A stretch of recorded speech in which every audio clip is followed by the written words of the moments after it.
ណាំរក្សាចិត្តកូនជាទីស្រឡាញ់ដែលឈ្មោះថាទុកហើយគឺមិនមានអ្នកណាប្រាថ្នាឡើយប៉ុន្តែគ្រប់គ្នាក៏រមែងមានទុកជាប់តាមមានទុកខ្លាំងមានទុកតិចចេះតែមានជាធម្មតាទាំងដែលគ្រប់គ្នាមិនប្រាថ្នានោះឯង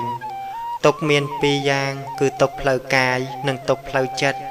ទុកផ្លូវកាយរំងាប់បានដោយអាហារគ្រឿងស្លៀកពាក់ទីនៅអាស្រ័យនិងថ្នាំកែរោគឯទុកផ្លូវចិត្តវិញត្រូវរក្សាដោយព្រះធម៌ព្រះធម៌ជាថ្នាំកែរោគផ្លូវចិត្តជាថ្នាំកម្លាំងជំនួយឲ្យចិត្តមានកម្លាំងមានសុខភាពល្អនិងជាទីពឹងផ្លូវចិត្តមនុស្សយើងកាលដែលមានរោគផ្លូវកាយបានអាហារបានថ្នាំជាដើមមកបរិភោគថែរក្សាក៏ស្ងប់រងាប់ទៅនៅរោគផ្លូវកាយនោះឯចំណែករោគផ្លូវចិត្តវិញ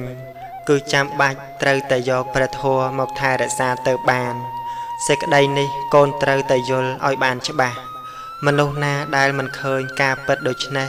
មនុស្សនោះនៅពេលមានទុក្ខផ្លូវចិត្តកើតឡើងក៏រមែងជាទុក្ខដោយប្រះចាកទីពឹងសោកសៅពោលរៀបរាប់ឬក៏ស្រែកលោឡាបន្ទោសនេះបន្ទោសនោះចំណែកមនុស្សដែលមានបញ្ញា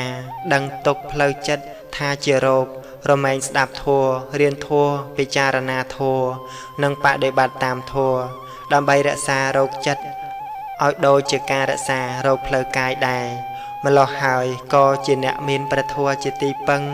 សំបីជួបប្រទះជាមួយនឹងទុក្ខក៏អាចកំចាត់ទុក្ខក្នុងចិត្តបាននិងអាចរកសេចក្តីសុខបានក្នុងជីវិតដែលជាសុខប្រះចាកទោសទៀតផង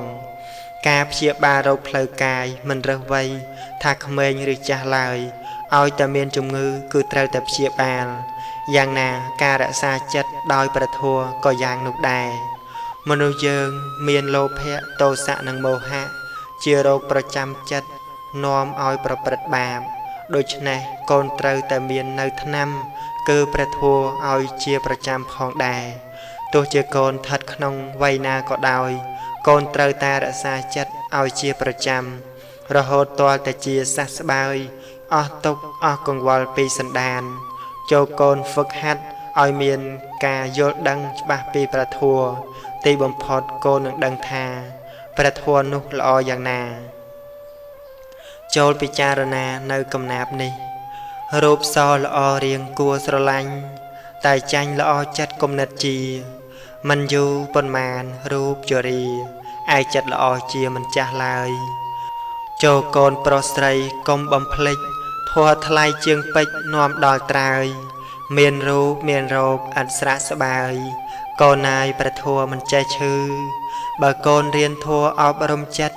ប្រព្រឹត្តសុចរិតចិត្តកូនភ្លឺជីវិតត្រូវស្លាប់រូបត្រូវឈឺ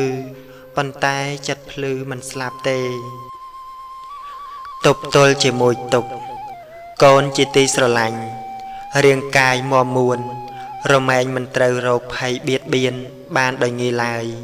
ភាពរឹងប៉ឹងមាំមួននៃរាងកាយអាចទប់ទល់នឹងរោគផ្សេងបានឈ្មោះថាទប់ទល់នឹងទុក្ខផ្លូវកាយ